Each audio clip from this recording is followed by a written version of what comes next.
You've got to let everyone in the world know that you're a realtor. Don't be afraid to post the content. Don't be afraid to let them know. Don't be afraid to send letters. Don't be afraid to do anything. If you're going to do anything at all in this business, you've got to be exuberant and all about real estate and let everybody know you're a realtor.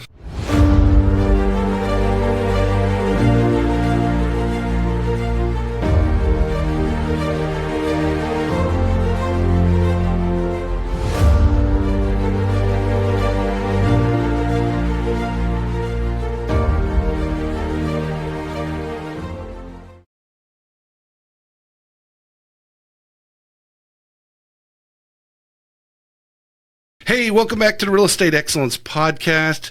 If you're someone who's passionate about raising the bar in real estate, whether you're a buyer, seller, investor, or agent, you're in the right place. Today's guest is someone who understands that good enough just doesn't cut it in this business. With a reputation built on relentless work ethic and results that speak volumes, he's mastered the art of guiding clients through complex deals with confidence and clarity.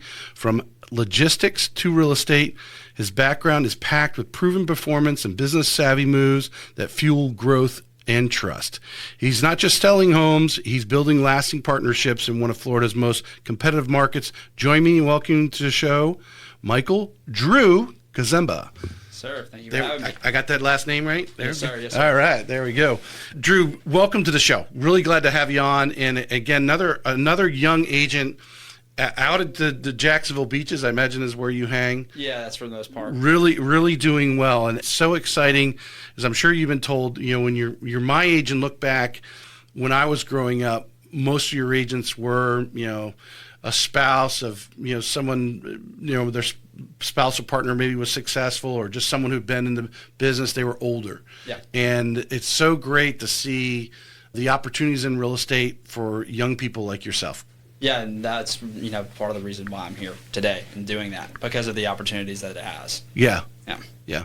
So I want to lead up so everyone in the audience gets a little bit to know you and how you actually got into real estate. I just call it the taste or the smell of it, right? Yeah. That's what you want to do. But tell us, 18, 19 years old, what's Drew doing? At that time, what were you thinking about for a career?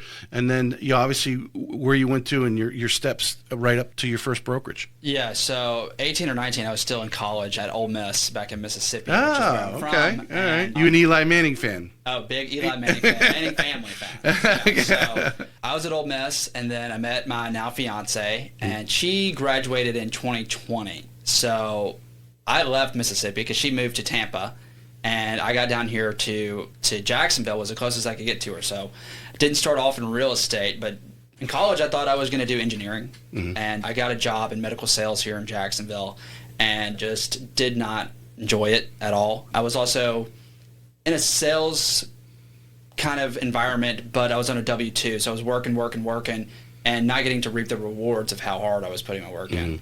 So the craziest thing about me getting into real estate is I got my appendix removed to get 2 weeks' time paid off in order to take my test and do the whole course, and I'm not kidding. Well, okay. So you were studying for the test, and then all of a sudden your appendix, or No. So give us that one. That's a good one. So I had run out of PTO. It was around fall of 2021, and I'd been hating this job, just not liking it. And I found out you could get your appendix removed, and it was not really it wasn't too bad, and you didn't have to have it. And I also learned that through my health benefits at work, I got 3 weeks' time paid off. So I started telling my boss and going to the doctor. I went to the doctor about 4 times, telling him my stomach was hurting right there. I told him all the symptoms.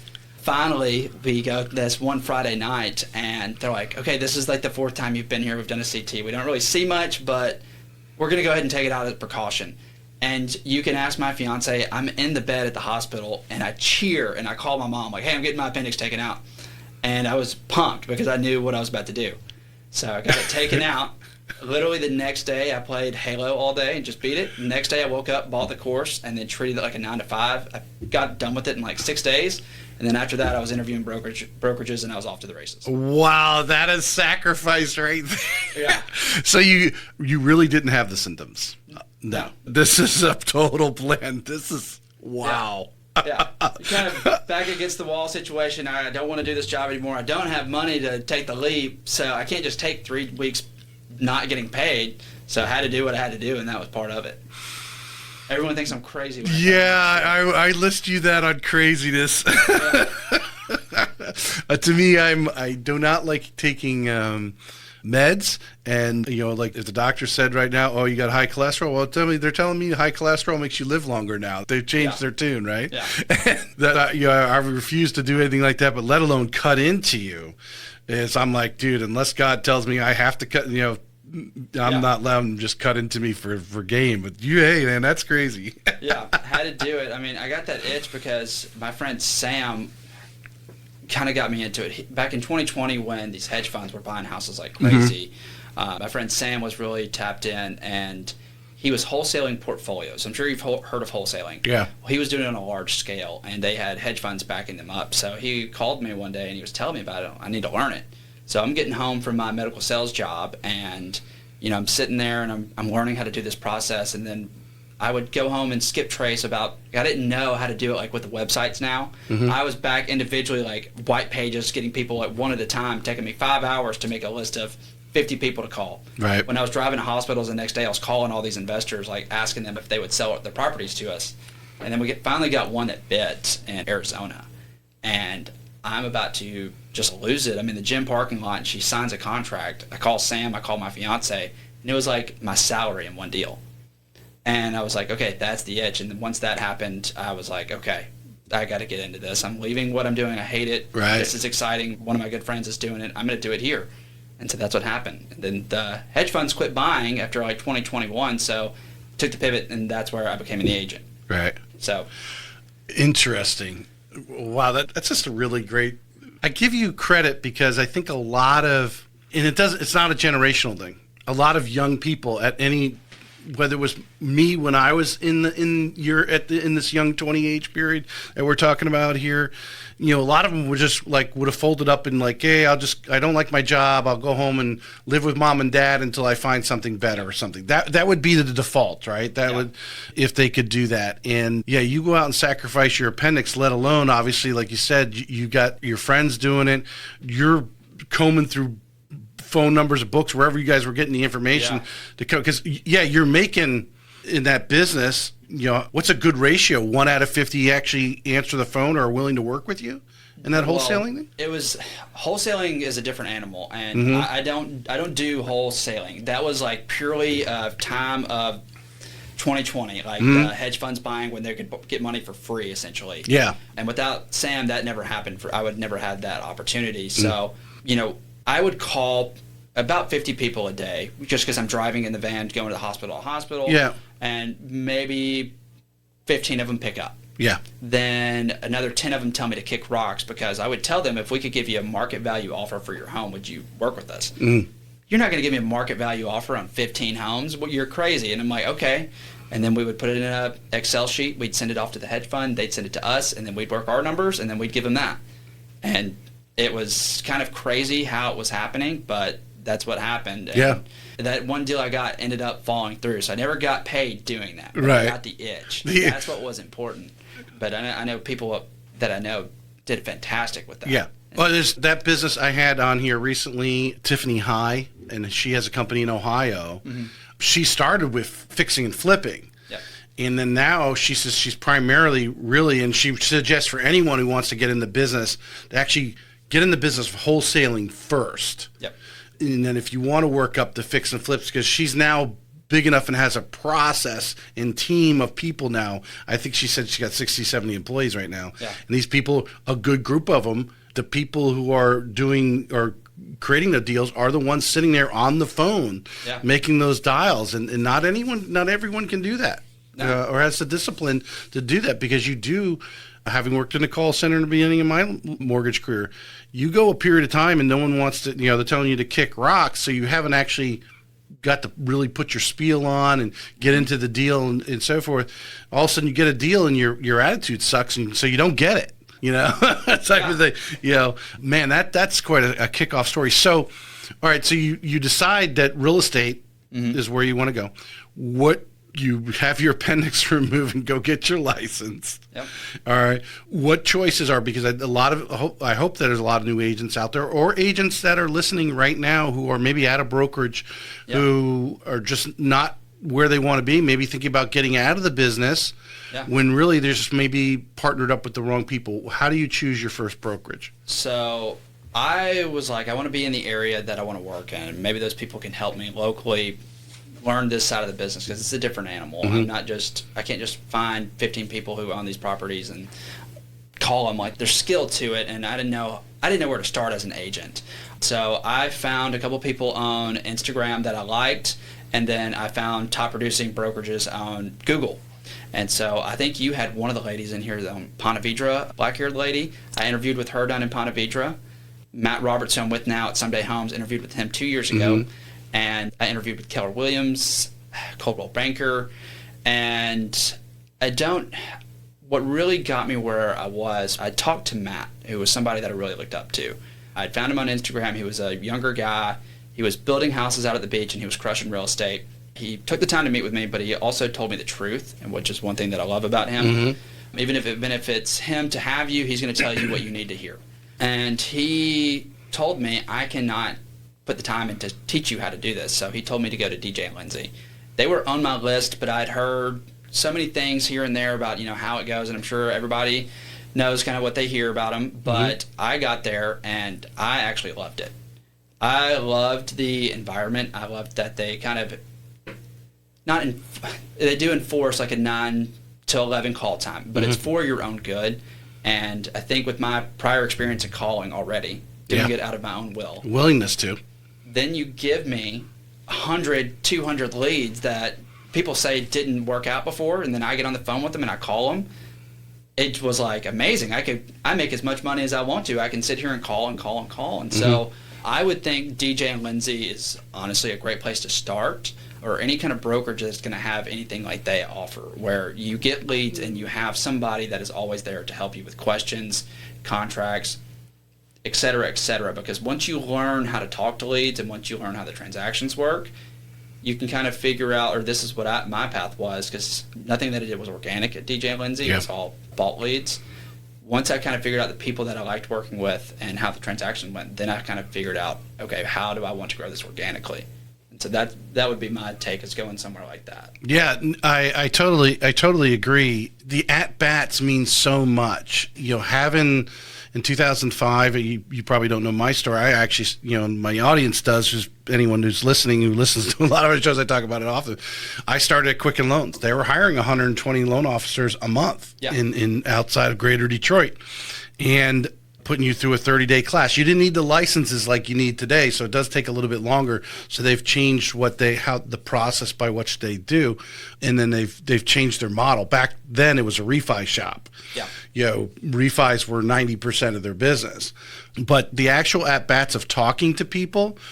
And of course, on the loan side, looking at credit reports, what deals actually, you're seeing more deals. You're sitting around, because you're in a call center, around people who are getting deals done. Oh, what was the issues, the thorns on that deal, and how did you get through them? And so you start to learn all these. You're getting almost 10 times the effect than the typical retail loan officers, as I'm doing today. To me, if you're a real estate agent that actually wants a loan officer who is savvy in putting deals together, you're not hiring a 25-year-old retail loan officer in a position like I am now, because they probably haven't written 10, 20 loans if they've been doing it for a year or two. They, and again, unless they've been fed leads. If they're being fed leads and they're actually calling out most of the time, but if they're out there just waiting for the real estate agents, that's only, if you get a few a month, you're great, right? Yeah.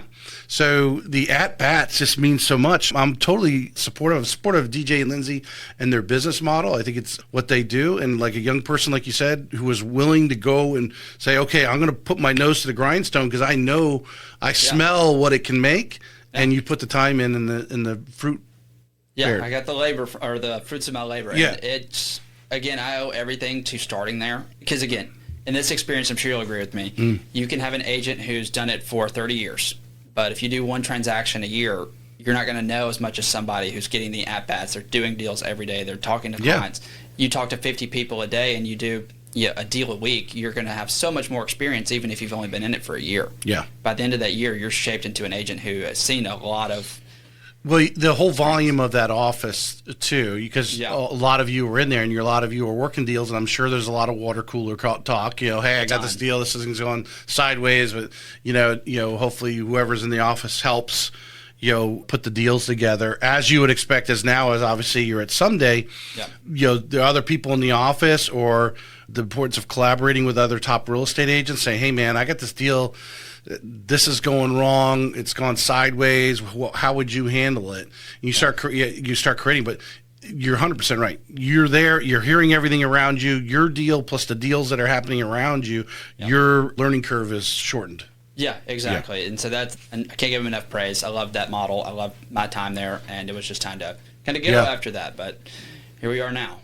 Well, so taking it from the DJ and Lindsey, they create a structured environment, I guess if you want to call it that, and having had several other people on, and why they did it and what they saw in the structure. Now that you're out there again with a boutique brokerage, what structure did you take from them that you still structure into your daily routines now?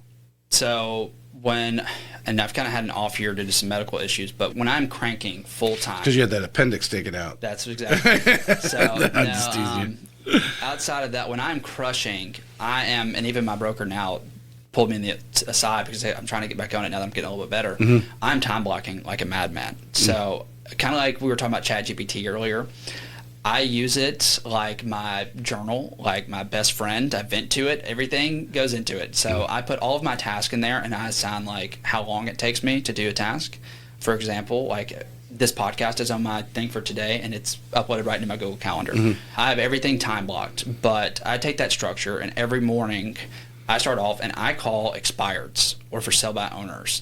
And that's where one thing that I carried, like that call mentality of, that's how I get business. That is one thing that I carried with me. And then right after that, I go right in to make sure that my CRM is completely clean every single day. Everyone's got a task. Everyone's got a follow up. And I take intentional notes. I know exactly what's going on with each lead. Even if I talked to them 4 months ago, I know exactly where to pick up again today. And so that is one thing that they drilled into us, was your mornings are for calls. Right after that, you do your to-dos. And then after that, you go and show houses and you sell them. Right. And that's how I still work. Well, the importance of, like you said, taking notes on everybody, because when you are making so many phone calls, and if you are having, maybe some feeler conversations with people before they actually make a decision, you want to have something to remind you of what the last conversation was about. Because if you're talking to all these different people, you're like, was that the same John that's the other John? What street do they live on? You know what I mean? You can confuse yourself, but by, again, taking those notes, ChatGPT can help you do that every day. You can have it create a spreadsheet, and it'll give you an update link. Make sure you take that link and save it, because if you don't save it and then you try to go back to it a couple of days later, it's not there.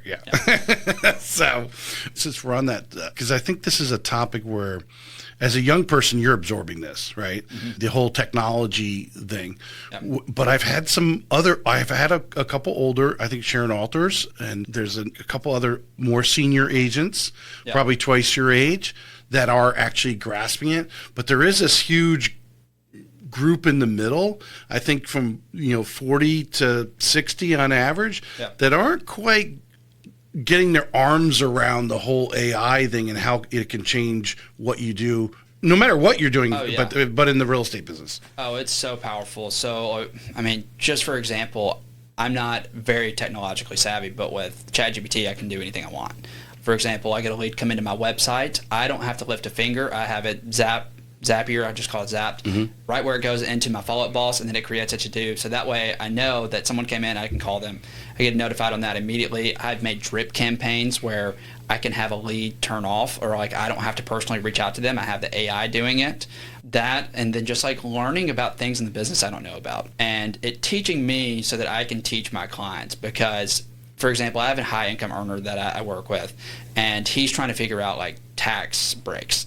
So he's not a real estate professional, but I learned about call center. Next door here is a real estate tax attorneys, but go ahead. So he's not a real estate professional, but he's interested in buying property, and I'm trying to figure out like what is our best move here. And so I give it details about my client, I give it details about what he's looking for, and I give him why his goal, and we're learning about like call segregation. Well, if you're not a real estate professional, you can also qualify for your active income to qualify for that with an Airbnb. So if he does it as an Airbnb and not a long-term rental, there's some tax breaks there. And again, no tax advice is being given out right now. Yeah. Just go search it yourself. Yeah, but stuff like that. And so we'll go have a conversation, but talk to your CPA about this. Like, did you know about this? And of course he didn't know about it. But like, I also would not have known about that had I not done the ChatGPT and try to find all this stuff out, because I don't have anyone else in my office doing that. And I didn't have anybody in my office at DJ Lindsey doing that. And I don't know other agents who are kind of dealing with that, unless really you see it more on the commercial side, and I've not been in that business where you're talking about like depreciation over multiple units and stuff like that. Right. I think I was talking to my mother who's 80, and I was explaining to her ChatGPT, and she's used it a little bit, but I think, as we were talking pre-show, you have got to, as some professionals say, get it to know you have to start using it, talking to it, explaining it to your business. It's the only way you're truly going to get really good answers. If you're just going on there and asking asking for immediate response, it's compiling information throughout the internet and then coming back to you. Like, I think someone explained to it doesn't know what 2 + 2 is. What it's doing is going out through the internet and basically by consensus coming back and telling you it's 4. Yeah. Okay. So if you're not giving it all the background, all the color, or I had a stone pass here recently, did not know I came in the office and I was like, get this sharp pain in my back. I'm like, what in the world's going on? I start talking to ChatGPT about everything and how I'm feeling. And it basically said that was one of the options. And then a few hours later, it was hurting really bad. And it's like, if this came on all of a sudden and it's really hurting you that bad, you need to go to the ER. Yeah. And I got a doctor's appointment. Anyway, but that's it, because I gave it all the information. I told it everything, so it had full context of why I was asking the question. Yeah. No, I mean, I do it with, again, I've been going with the medical stuff too, so we'll get off of that, but I do the same thing, and it's helped my doctors try to figure out where to navigate next. So like, just outside of real estate, the power that it has is absolutely insane, outside of just time blocking your day, making your schedule for you, telling you how to stay on track, helping you with real estate. Like, people who aren't using it are definitely kind of losing out in their business. I agree with that 1,000%. Yeah.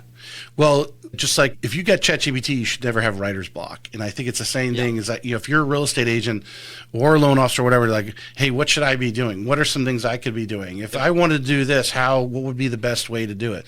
I think for a lot of people, I know for me, I wish I had this when I was in school. I mean, the things you can do with it. Yeah. I mean, but writing a professional email, I've told the story before. I needed an underwriting exception on a loan, and so I went into ChatGPT and I told it everything I could possibly tell it about the situation, and I said, I need you to write an email to talk to an underwriter to convince them, based on these compensating factors, that we should allow this to happen, or whatever, approve it. Yes. Heck yeah. And everyone who saw it's like, oh my God, that's such an awesome email.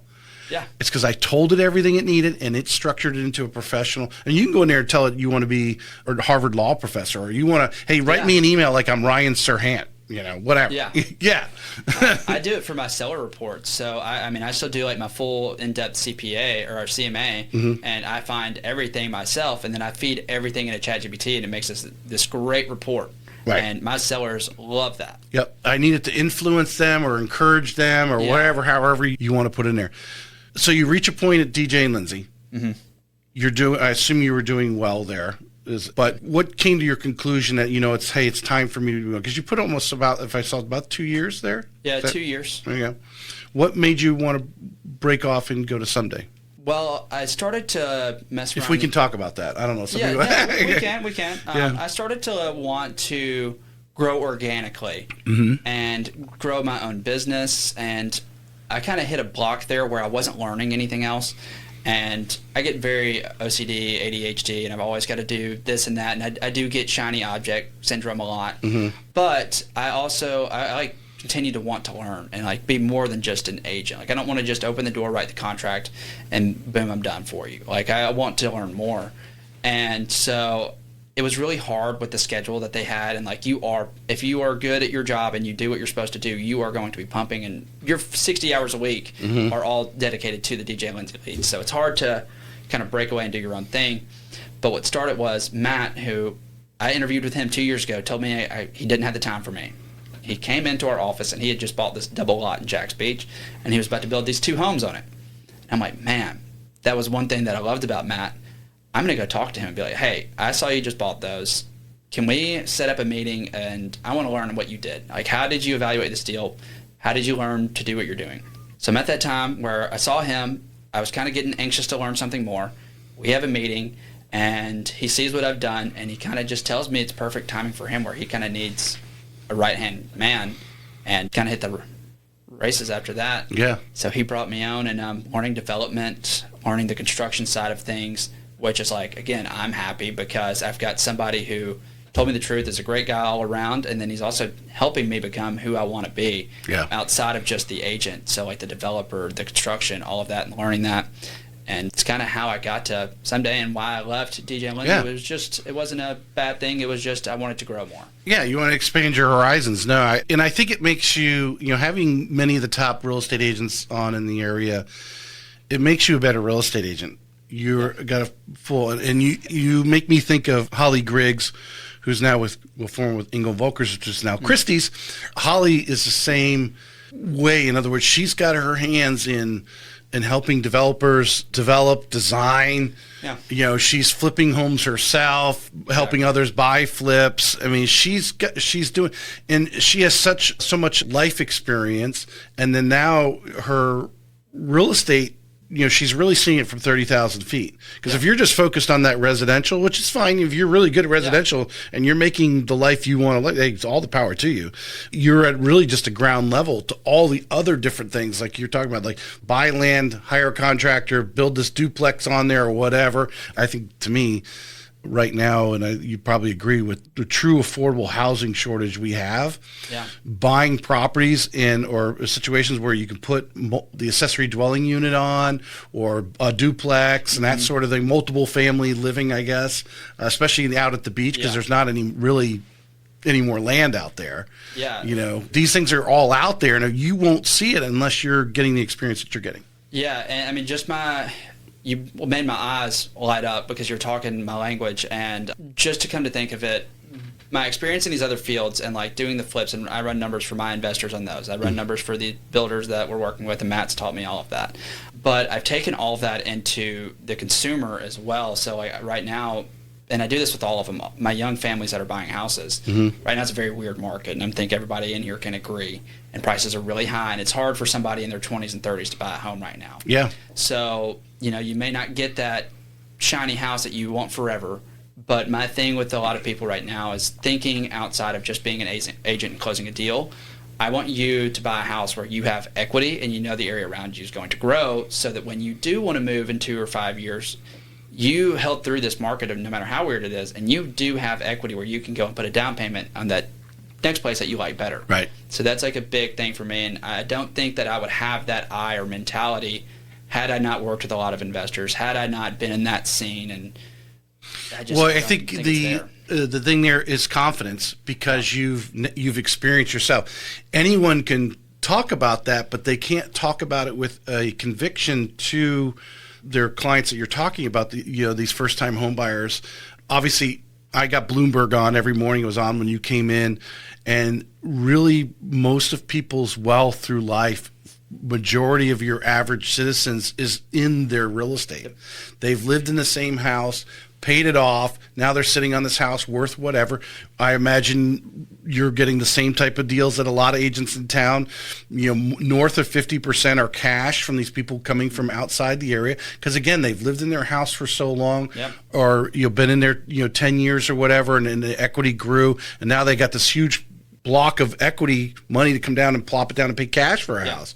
And that's where the true wealth is made. So you're getting this experience, so you're able to pour into them with confidence, because like you're seeing it, you're working and talking with other people who are doing it. Yeah, and most of my clients are 20 to 40s. And also, you're talking about stocks and the economy and everything. And there's this realtor out in Delaware that I watch who does a bunch of stuff. And he was talking the other day about how we're in like a K-shaped economy. And if we're really going to look out for our clients right now, that wealth gap is getting bigger between upper class and middle class and lower class. So what can we still do? And it's getting homes with equity, because that is where most Americans get their wealth. It's from real estate. Right. It's how it's been for generations, and that dream isn't gone yet. It's just definitely way harder right now. Yeah. And so again, that equity for somebody right now is really what I'm pushing, and I don't know why I keep going back to that, but it's just important to me. One of the products that we have here, and we have obviously in this market, not typically at the beach, but is the manufactured home market. And I truly believe the really affordable housing is for some of these investors to go back. I know the Bigger Pockets, he's a big manufactured home guy, and to go to some of these rural areas, especially with all the money being poured into the United States right now. There's new auto plants going up. We've got to build power plants. They're not building them in the middle populated areas. They're going out and finding cheap land to build these plants or power plants or whatever, and people have to work there. Yeah. And to go out and find this inexpensive land, who knows, put 20 manufactured homes on it. Yeah. You could build true wealth very inexpensively there, and obviously provide a home that's affordable. Yeah. I think I'm sure you talk to a lot of different investors and a lot of young people, they all want to buy this dream investment home. Yeah. Instead of the home that, you can go find this big fancy property on the beach, but if you got to mortgage it to the hilt and you're only going to make, if you make anything, $500 to $1,000 a month off of it, you've got a lot of stuff hanging out there, a lot of debt and a lot of risk. Where if you went over here and bought a lot of land and put 4 manufactured homes on it and still made the $1,000 a month, you have a lot less but a lot less opportunity for an upswing. Yeah. But that property now, it sits there and you got renters in there, and all of a sudden 3 years later, now what's it worth when you've got basically a business, which is what an investment property is, a business now that's pouring that income, someone's willing to pay more for it because you've already built it. Yeah. Yeah. Yeah, I saw something on Instagram the other day about these guys. I think in Atlanta, there was a town of 1,500 people. So it's a really small town. Mm-hmm. They built a 40-unit apartment complex that was $4 million.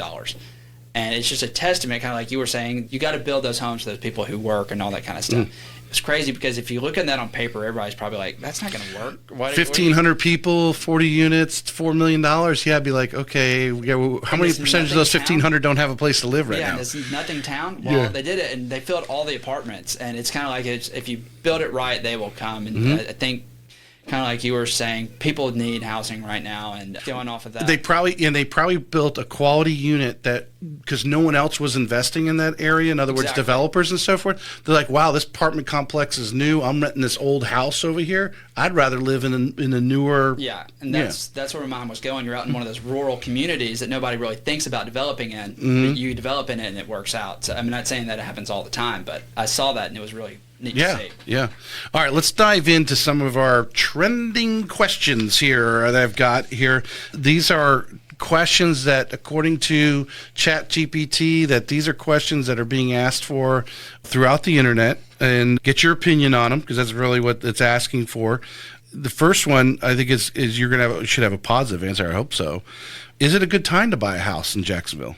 Yeah, well, historically, November through February are the best time to buy a house as a buyer. Not to sell. For sellers, it's a little bit harder. But to buy a house, yes. And also, again, what I'm saying is, I'm sure you can agree, too, during COVID, we had the anomaly where houses were appreciating 10, 20% year over year. Huge demand. Drove price up, Drove price up, and I saw some of the houses that were $300,000 out of the beach turn into $600,000. So it's insane. It's a great time. Don't let the media scare you. We are in a correction right now. I don't think we're in a crash right now. And I mean, I would love your opinion on that. We're in a much needed correction.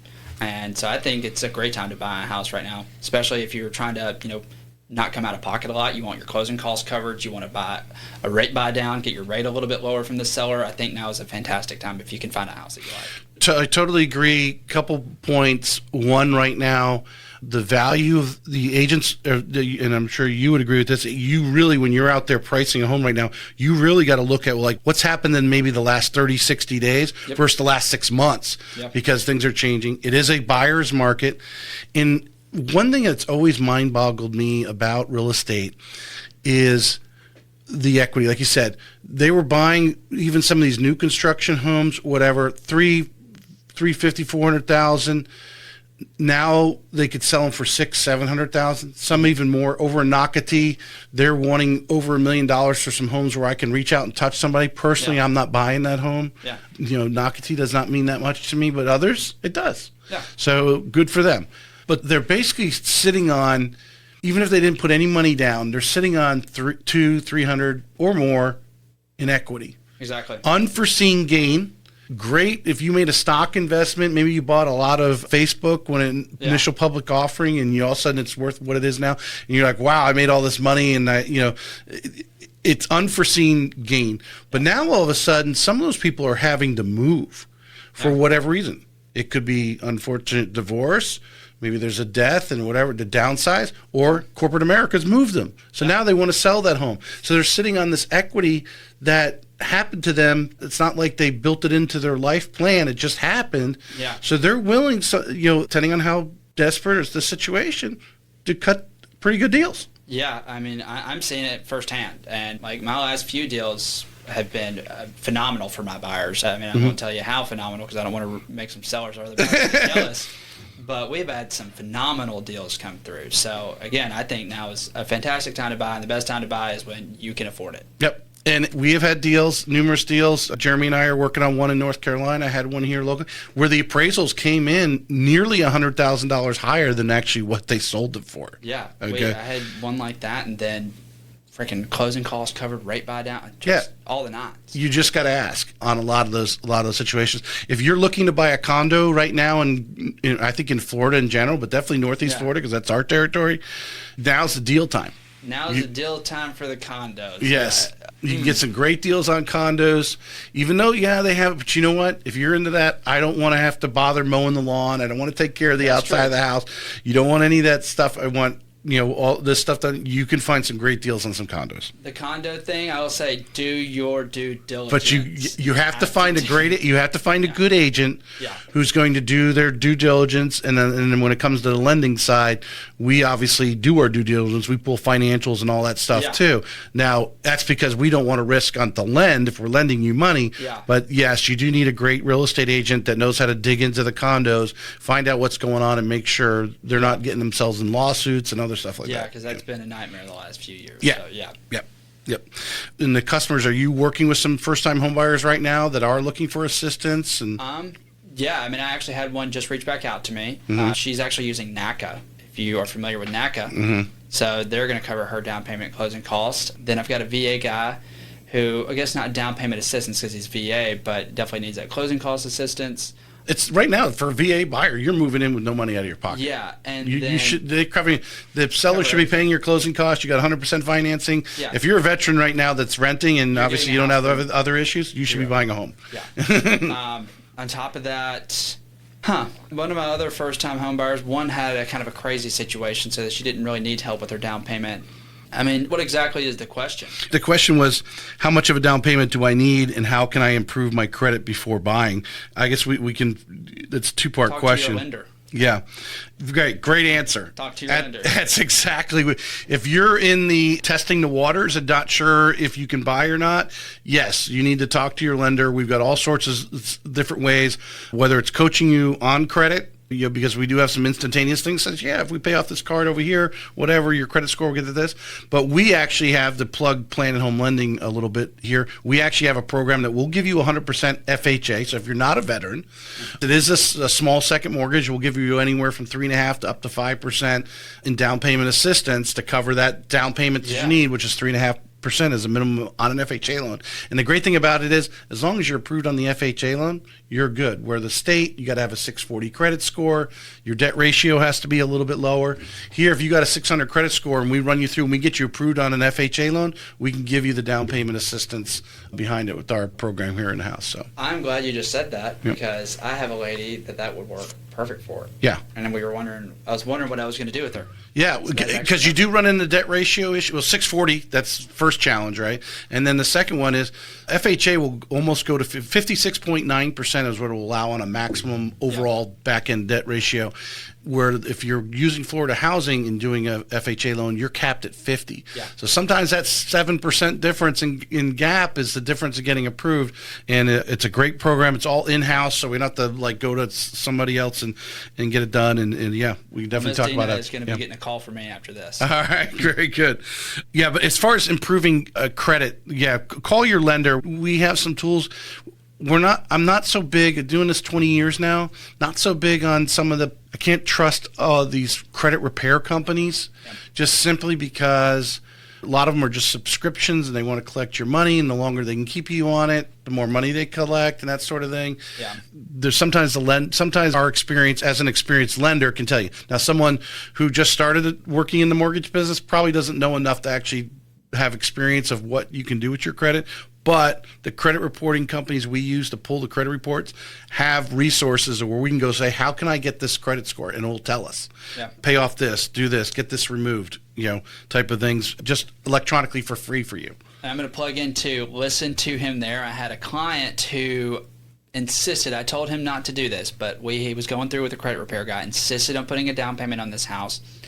Ended up, he didn't get his credit repaired, and we were out of our financial contingency because he also chose his own lender outside of listening to me, and he lost his binder because that guy did not pull through on what he promised. So listen to there's so many variables when it comes to credit. I would if you're that marginal, don't put money on anything.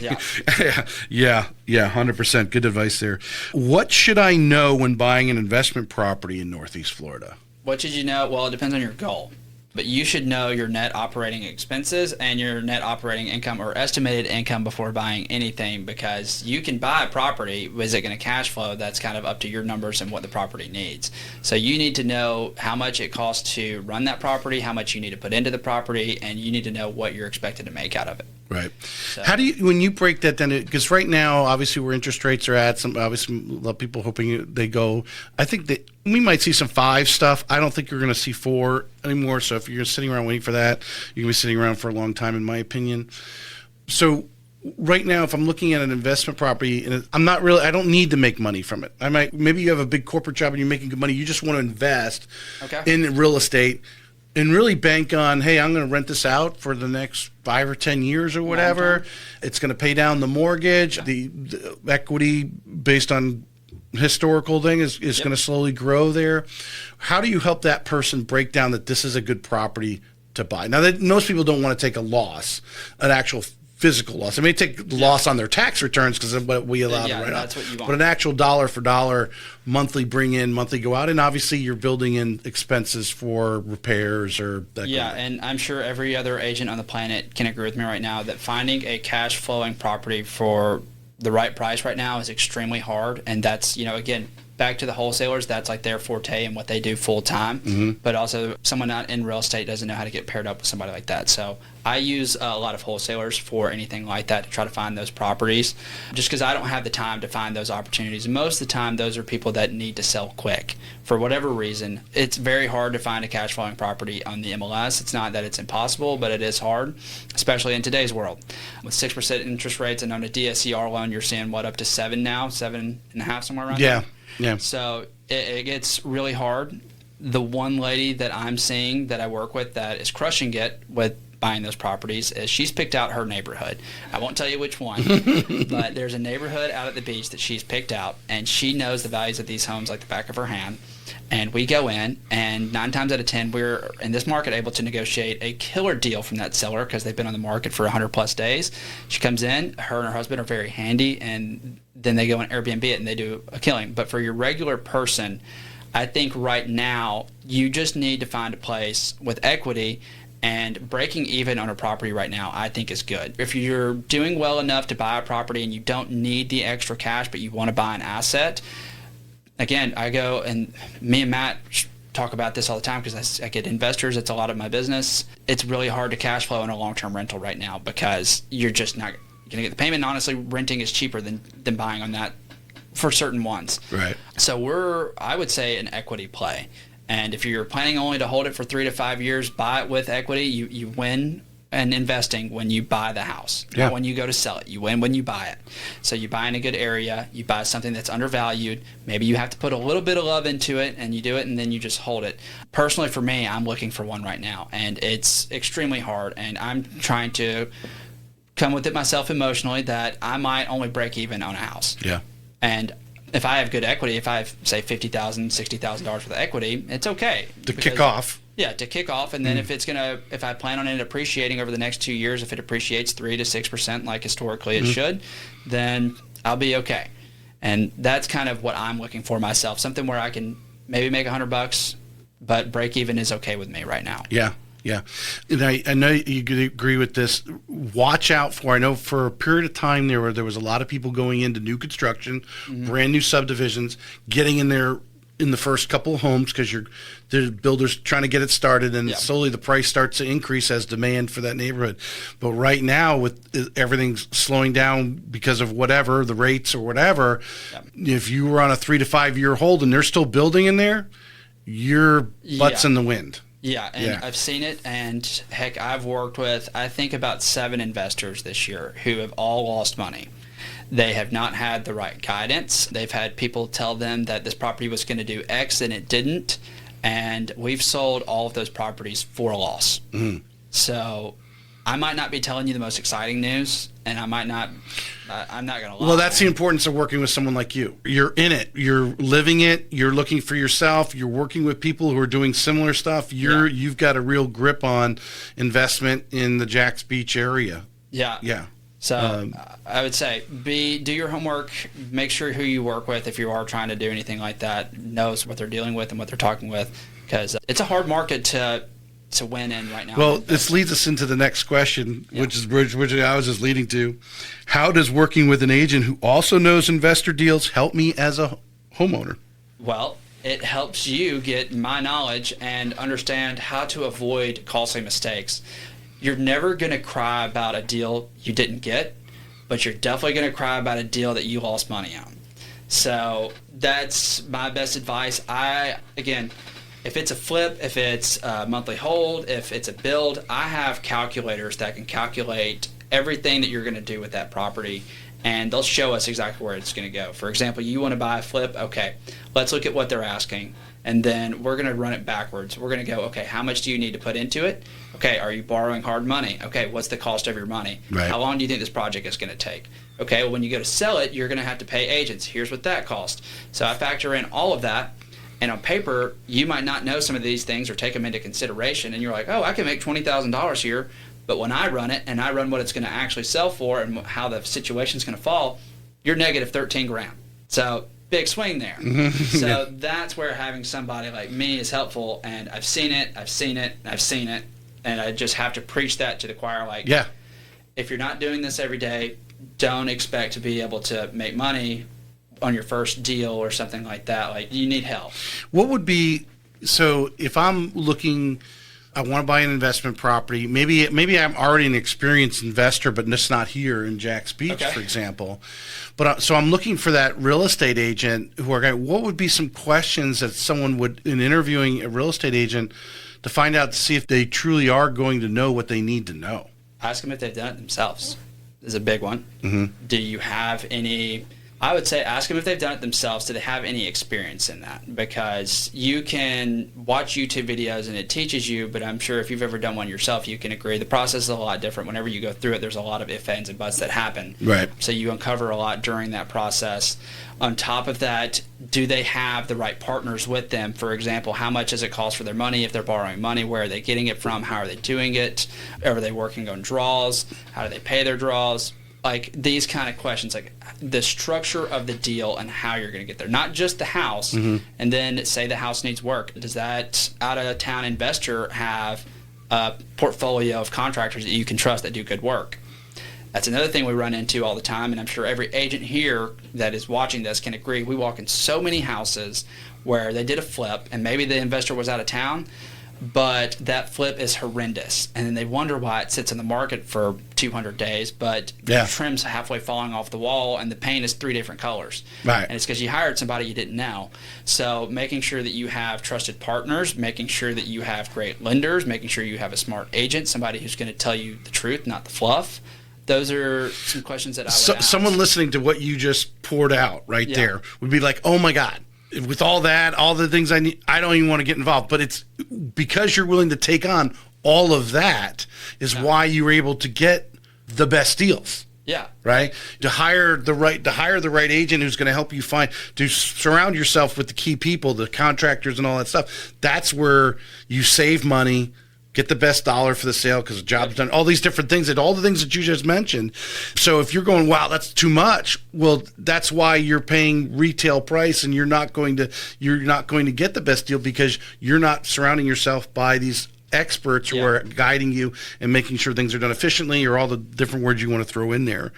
You mentioned Airbnb. Is it oversaturated in Northeast Florida? I would say so. It's not as powerful as it once was. Mm-hmm. I see rates kind of going down a little bit on a day-to-day, but it's still strong. I mean, that's how my client that I love and adore, that I've met her, that's how she lives her life. It's off of Airbnb. So it's still strong. You just got to know what you're doing, and the more experience you are. Now, what are some of the thorns with Airbnb? And I'm asking this question from the standpoint because everyone's like, oh, yeah, just go buy this house on Airbnb. But you have to realize if you're short-term renting, that means, there is obviously versus the long-term rental, right? The renter's in there for a year. You're not typically going in and painting 6 months after the guy's in there. Yeah. And you're not cleaning every week or weekend. These people who want to buy a place and rent it out for 2 and 3 days at a time, like a hotel room. Yeah. Well, you got to go in there and clean it for the next person. Yeah. So there's a lot of logistics involved in this type of thing. How do you build that into the ROI situation when you're looking at that and going, okay, you want to rent this out for long weekends? All right, so now we're going to have a cleaning staff. That's going to cost you this much. Yep. So now you got to, are we going to get that rent now that you got to bump it up to cover all these logistical things? So just to be very clear with one thing, if I have somebody that is doing Airbnb or wants to do Airbnb, I do not run numbers on that kind of stuff, just because if I'm wrong and you made your bet on something that I do not personally have an Airbnb, I've never had an Airbnb, I do not want to be held responsible for, Drew, you said this and that didn't happen. But I can tell you some of the challenges that you should look out for that I've heard from one of my clients. So she bought this townhouse at the beach, okay? She's owned it since March, and it was near Fifth Ave. And so not the greatest area for people who don't know, but it's definitely safe and it's okay. People who are moving or coming to stay in this Airbnb, they don't know the area. They only see what's around it, and they might not like it, and so you get bad reviews on your Airbnb. So you got to make sure that you know your area you're buying in, and what are these people going to say about it. So that's one thing, that negative reviews on your Airbnb based off of location and where it is and people's preferences. Yeah, huge effect on your... Huge effect. Then also, you're talking about cleaning. She's owned this property for 6 months now or so, and these Airbnb people are not very careful. This was a brand new construction home, and it does not look like it's brand new construction anymore. It's still great and it held up well, but it's got a lot of love and wear and tear in it. So, maintenance, you're going to definitely have to stay on top of maintenance, have a good handyman, and then a cleaning crew. I went in after a clean one, or before a clean one day, and let me tell you, people are not always like you and I. They're aspects of what's clean and what isn't. It's not their regular house. They're out of there. So make sure you have a good cleaner so that when that property's turned over, that client is happy. Because no one would... I know I would be upset walking into something that was half butted. Well, especially if you're like my wife. We have a handful of rental units, and then she's a real estate agent too. So she's helping people find renters for their places. And the Latira condos in King and Bear, they allow short-term rentals. Yeah. We primarily want people there at a month at a time or longer. We don't do the weekends anymore or anything like that. We could, but it's just too much hassle. So we're getting the snowbirds come down. They rent it for 3 or 4 months, or they're waiting for their house to be completed to be built. They sold their house. They're waiting 3 or 4 months. So they're doing that type of thing. But still, she goes in after the cleaners, and she still spends another hour cleaning it because that's her personal standards, right? Yeah. And maybe your personal standards aren't as high as that. You're like, oh, whatever, the cleaner was in there. But again, somebody goes in there and the cleaner didn't clean it like you would clean it. and now they're writing a bad review. Yep. Yeah. So that's one thing. You got to always make sure the guests are happy. And then another thing that I see that my clients do with Airbnbs, if you are thinking about getting into them, is amenities out the wazoo. You buy the fun house. And like with a pool, she wants to have a pool at every Airbnb that she buys, and that's the only one she buys. Then she has like pool tables. She has foosball tables. She decorates it all with neon lights and makes it fun, and it's like a hangout spot. So that's another. That would be my last tip. Well, that I've heard that too. That you want to make it unique, and that's why you see some of these like crazy stuff, like these I won't say dome homes or whatever out west or whatever. Yeah. People they want it different. That's why they're choosing Airbnb. They can go get a hotel room right there, or just go rent a basic beach house. Anybody could do that. But when you're the fun house, I mean, and there's some really, if you go on and search online, there are some really crazy fun houses that out in Texas or whatever, where they have it's like a maze of games and whatever. Yeah. When I go stay with my sister, she lives out in Alabama, and there's this Airbnb like 5 miles from her house, or maybe 2 or 3 miles, but it's in the middle of a horse pasture, and it's just like a converted shed that looks like a little 1900s bungalow. And that's where we go and stay. It's like $200 a night, and my sister's right down the road, and we go and hang out there with our dogs and my fiance, and we love it. Yeah. It's very unique. Yeah. All right, we're going to go over to the seller side. How do I price my home correctly in today's market? Pricing your home correctly in today's market is very important. I would say what I do to help you get there is I am right now in this market taking the last 3 months of data rather than the last 6. What I do is I'm going to look at the last 3 months. I'm going to look neighborhood specific first, like just your subdivision. 3 months, what's going on. I'm going to break down each house, and I do this into ChatGPT. So I'll find that neighborhood. I'll go in the last 3 months. I'll go active, pending, under contract, and it's sold. And I'll go in and I'll describe what I'm seeing each house into ChatGPT. Like, okay, 1, 2, 3, Banana Street looks like it had new floors. It sold for this. It was updated. It was sat on market for this long. They did a price reduction of this. Like, I give it every single thing. Detail. Yeah. Not only am I learning it, but I'm putting it in here for it to learn as well too. Then I expand a little bit, and I'll go out to 6 months and see the trend. What is the trend over the last 6 months? What are we seeing there? What's the difference now versus then? What are we kind of seeing? And then I'll take the area as a whole to kind of compare it to the whole area to see if it's just this neighborhood-specific thing, or is it the whole area? What's kind of going on there? I get a big picture, I get a micro picture.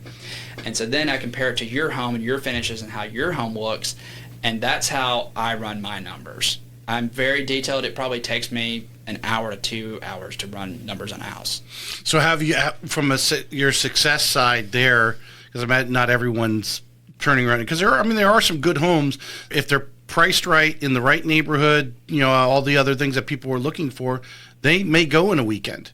Yep. Where others are sitting. What have you seen your success with this mindset that you are using? Most of the time, and I work with a lot of expireds too. So I see it where they don't love what I'm telling them.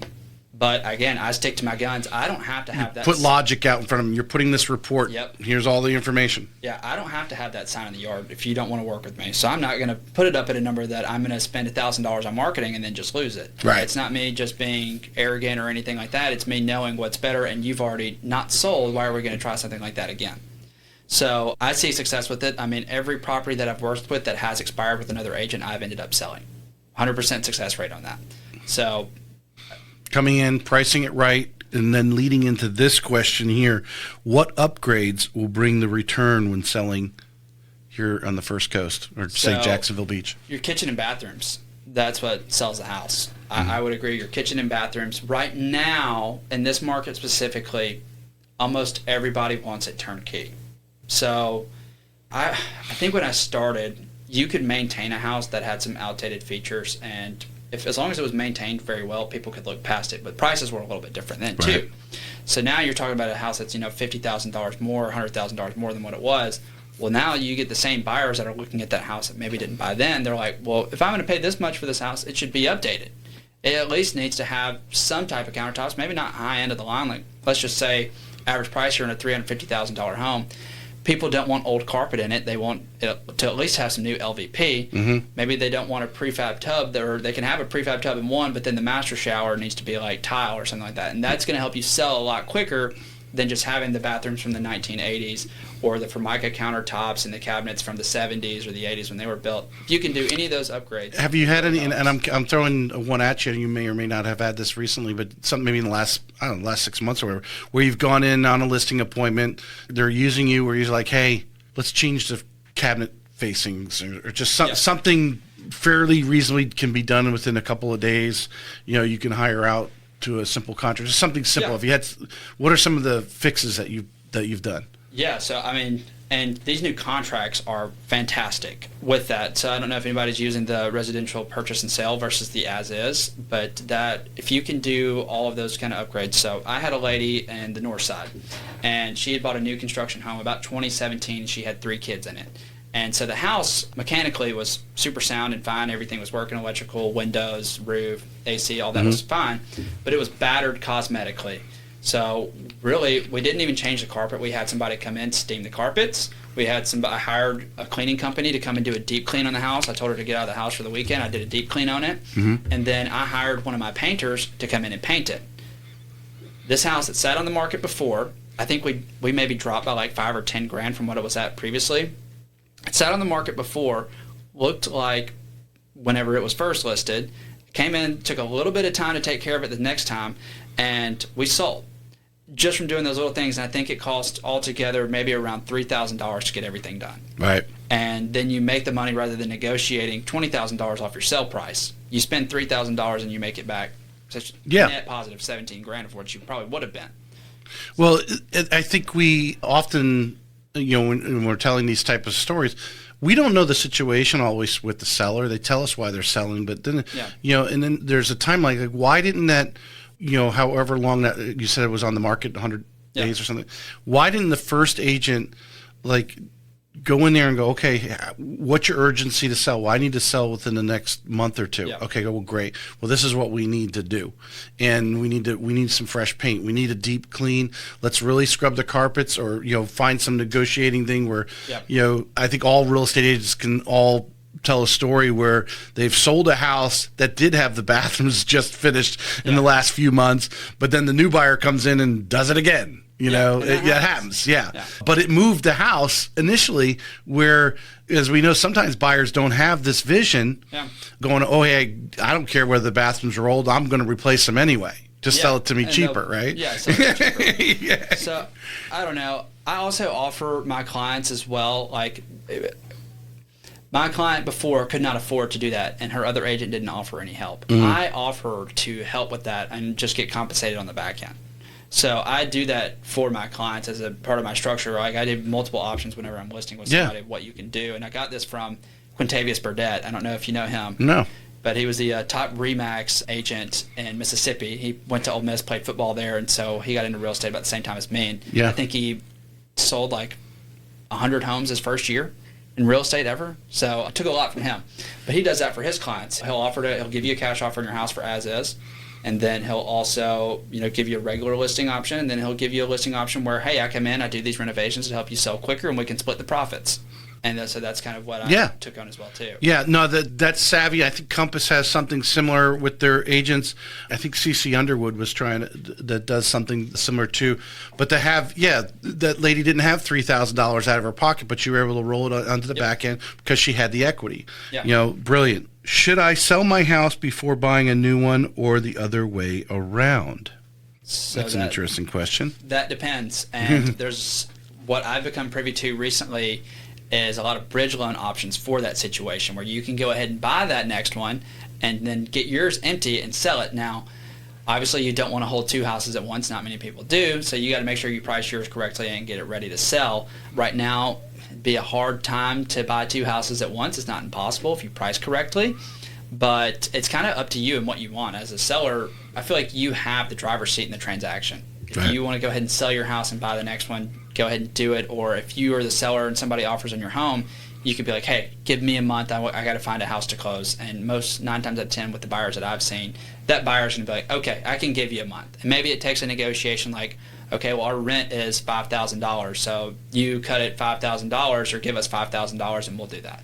So, well, for my audience who may know this, maybe most of you don't, if you maybe how depends how close you were listening to this program. But we here at Planet Home Lending, not that I put that, actually ChatGPT put that question in there, but here's your answer.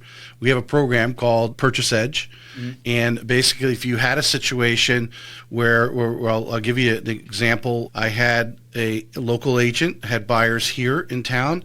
But they needed this. They could not get approved with the other home down in Wellington, which is down like towards West Palm. They relocating here because of jobs. So income was there and everything. We were good there, but they needed that off their debt ratio to buy here. And because that house hadn't sold yet, they're like, oh, well, maybe we'll just rent for a year. And then when that house sells, we'll get back on the market in a year. With the Purchase Edge program, we actually make the cash offer. Okay. We put a cash offer 7 days before their house here closes. So 7 days before we sign a contract, we're going to give them, it is 75 cents on the dollar, but we're going to give you 120 days to sell that now. So you continue. So if it's your listing, you still have another 4 months to sell that for them. Yeah. Before we buy. We really don't want the home. We're doing it to get the loan on the purchase. Yeah. But we will give you 4 more months to sell it. So we take it out of their debt ratio because we're one of the major servicer as well. So we're servicing that mortgage. So you can actually take the contingency out of it. If you think, hey, I can. If you give me another 120 days, I can get this done. That person actually, what ended up happening is a week before they were closing here, they got a cash offer, and we were able to. So it actually worked out. But they would never have gone under contract. Yeah. Because their house down there hadn't gone under, had some offers, but the contracts fell through or whatever. So but the Purchase Edge program will take that contingency. If you think you could turn around, which you met Tom as you came in here. He had one in Nashville. Long story short, we did do a bridge loan, had a lot of equity in it, but they actually were able to pull some money out, and the people had lived in there for a long time. Yeah. Older, moving down here, cleared all their stuff out, painted, new flooring, blah, blah, blah. Boom, the house sold, obviously, for what they could have, what the agent felt it was worth if it was in the proper condition. Yeah. Otherwise, he was selling a house that was cluttered, it was old, needs some work done. Yeah. He was happy because he now could sell a house that he could get top dollar for and sold faster, right? Yeah. In 45. So they literally moved down here, moved in their new home, and they sold that home within 45 days of the closing here, and it all worked out. So those programs are out there. All right, agent growth. We'll finish these last 3 questions here. How can a new agent build a full-time real estate business and close 1,000+ transactions in just a few years? 1,000? 100 plus. I was about to say 1,000. I added a zero there. 100+ transactions. You're really working hard. How'd you do it? How did you do it? That's the question. So I did it by leaning on others for support, and you take your pride out of it, go and do it. Again, pair up with somebody who's going to support your growth, and that's what I did. So get with somebody where they give you the opportunities and you just work your butt off to get there and you learn the process. And then after that, what I did when I left was I sharpened my edge by learning different avenues of real estate, by whether it be investors, developing, or building, to where now I go out and I get my own clients, and I get them from open houses, I call expireds, and then I do a lot of my past clients. I'm always reaching out to them and talking to them, asking about their friends, family, anything like that, and staying top of mind, sending them monthly gifts. So that's a big thing for me, is you've got to let everyone in the world know that you're a realtor. Don't be afraid to post the content. Don't be afraid to let them know. Don't be afraid to send letters. Don't be afraid to do anything. If you're going to do anything at all in this business, you've got to be exuberant and all about real estate and let everybody know you're a realtor. You mentioned this gentleman, Matt, right? Is that Matt? In the collaboration where you've reached out to some of these people, have you ever had someone who obviously you saw what Matt was doing, he was successful, you wanted to learn about it. When you asked him, have you ever had really someone like just totally blow you off and say, hey, Drew, I'm not going to tell you my secrets? Yeah, multiple times. You have? Multiple times. But how many have actually said, hey, when you invite, say, let's get a cup of coffee or lunch? Maybe 2 or 3. 2 or 3 out of maybe like 30. Oh, I thought it would be the other way around. That's why I was asking the question. Oh, interesting. No. So you felt more people were trying to be protective of what they were doing versus willing to share what they were doing. Yeah, no, maybe not protective, but spending their time better elsewhere. And I can understand that as a business owner. Right. You come in, you get a guy who's 20 years old, and he's like, hey, show me what you're doing. And then in this business, I've seen it firsthand as well, too. There's a lot of people who aren't going to stick around very long. And you don't know if that person is one of them. Yeah, no doubt if you talk to some of the best agents where they have been, like, agents have asked them out for coffee and, hey, what should I do? And they tell them what to do, and they just don't do it. Yeah. So then they're like, I don't have to. So ask me 6 times, and then maybe I'll break down, right? But you say you maintain your persistence, right? What does it take to deliver the best possible results for buyers and sellers and investors in a competitive market? I think everything that I've kind of talked about, it's learning more than just, opening the door and knowing the contract, but also knowing the contract in and out. Because, again, I've seen it this year where I've been able to use that purchase and sale agreement over the as-is for some of my sellers and have these buyers in a situation where their agent didn't know. And my seller's happy because we don't have to do these repairs that were unnecessary. So, having that edge of your contract knowledge, having the edge of being honest and not just wanting to sell, looking out for your client's best interest, I think is super important. And then just learning more about real estate, like what goes into the house. If you can go into a house before a buyer even puts an offer on it and they have to spend $500 on an inspection, if you can point something out that you already know, and maybe you can go ahead and get it written in the contract, or if it's a deal breaker, then you just saved your client $500 on an inspection that they would have spent, and maybe they canceled them because it was something that didn't happen. Right. So I don't know. I'm always very proactive in all of my deals. So. Do you order pre-listing inspections for some of your sellers? Sometimes. It depends on how they are with them, but for the most part, no. Mm-hmm. For the most part, no. I'll do a genuine walkthrough myself and kind of inspect everything, and if I see anything, or if there's enough out there to make me say I think we should do this, then we'll do it. Well, obviously with roofs, water heaters, those insurance things out that the insurance companies are all after, every agent, that should be, that's something they can find out themselves. Yeah. Or, the insurance companies find out. If you call your insurance agents, they can quickly find out when was the last time there was a permit for that roof or the water heater or whatever. They can find out quickly for you too. I think it's not done enough. I think it's the difference between the top 1 or 2% of the agents in the area who are obviously great listing agents and so forth, because they're doing that due diligence. Yep. They're solving those problems. Like, okay, we're going to have a roof problem. You can't just not say anything because they're going to have an inspection. They're going to tell you it's 15 years old, and the insurance companies are going to be narrow, and then they're going to be back at you saying, hey, the roof needs to be replaced. So we need to tackle this up front. How do we need to strategically handle the situation? And the water heater, in my opinion, it's the craziest thing. Well, I have a story about that too. Okay. But yeah, go ahead. Just setting expectations with your clients, like your sellers. You go into a house, and I ask all of my sellers, do I have the permission with you to be completely honest?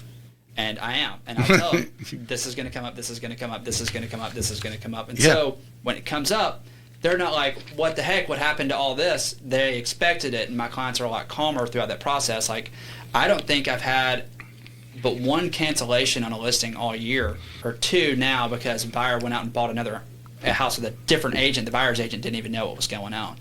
But about the water heaters, we had a flip out in Atlantic Beach, had this water heater in there that had been in there for 30 years working completely fine. Insurance agent came, said, they've been rolling their dice for 15 years. Yep, we got to get a new water heater out there. We buy a new water heater, we let it sit over the weekend, it starts leaking over the first weekend. It's like, okay, this thing was literally working fine. Now I had to go buy this new one, and it already breaks in the heat of the garage in freaking 2 days. Oh, my God. Yeah. Yeah. Well, luckily it was in the garage. Yeah. Yeah. Luckily. If you have garage water heater, those are ideal. Yeah. I just remember mine years ago coming home and the water just is pouring out the garage. Under the door. How do you leverage a background outside of real estate logistics business to excel in as a modern real estate advisor? So outside of real estate, what do I do? Your pre-real estate business, which wasn't long, so obviously it didn't know how old you were. Different. But I'll tell you one thing that I took from that again was I was working had to be there at least 8 a.m. if not 6 a.m. most days, and then I'm driving from Savannah to Daytona, and I'm working my butt off, and I'm getting home at like 1 a.m., 2 a.m. every day, and that's not fun. But I'm working hard, and I have no choice but to work hard. Mm-hmm. And I think that is something that I took with me because I was already used to working hard, and then in a business where you tell me I work hard, I make what I want to make, and I do the deals that I want to do, and it's all up to me. I'm just going to continue to work hard. It's what I know, it's what I do, and I feel like that's a big background. And then coming around from like another sales position, just learning from those guys how to talk, and like totally different world because it's medical. You're dealing with doctors, you're dealing with surgeons, and you're in the hospital, OR, et cetera, et cetera. It's different situations, but you learn how these people handle sales situations. And we see them today as agents. So I think some of that is what I took, but really it's just like the grit of showing up every day and continuing to do it day in and day out, because this is like a 90-day business. I put effort in today. I'm not going to see the result of it for 90 days, and just staying on track with that. This has been a great show. I mean, the time has gone by. I don't think you realize how much time has gone by. No. We're almost to an hour and 20 minutes, but it's been jam-packed full of good stories and great conversation, and a lot of, I think, as a young agent or someone thinking about getting in the business, this is a great show. But what you've done in just a few years of being in the business and the knowledge that you've gone after. This is not stuff that, DJ and Lindsey may have forced some of the stuff upon you that you didn't know, but you've also said, hey, I need to expand.